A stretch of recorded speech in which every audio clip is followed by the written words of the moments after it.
je voudrais vous dire à titre peut-être plus personnel que je ressens une réelle déception, mais aussi de l'inquiétude à voir une partie de la classe politique préférer le blocage au travail et une certaine tristesse à voir la vie parlementaire n'avoir fonctionné jusqu'au bout que pour un seul des 2 textes budgétaires qui a été proposé au débat.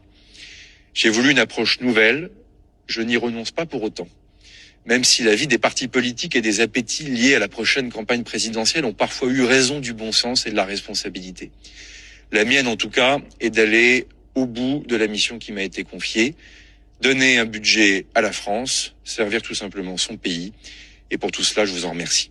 Je n'hésite pas à dire que ce budget va être différent du budget initial. Il est meilleur, il peut rassembler et il est, je le crois, responsable. Il n'y aura aucune mesure pesant sur les allocations pour les personnes en situation de handicap ou pour les allocations sur le logement, ce qu'on appelle les APL. De même, il n'y aura pas de réforme de l'abattement de l'impôt sur le revenu pour les retraités. Ainsi, et pour définitivement peut-être tordre le cou aux mensonges de certains, il n'y aura dans ce budget aucune augmentation de la fiscalité sur les ménages, directe ou indirecte. Mais nous nous battrons contre la fraude, la suroptimisation fiscale et certains abus ou détournements de la loi.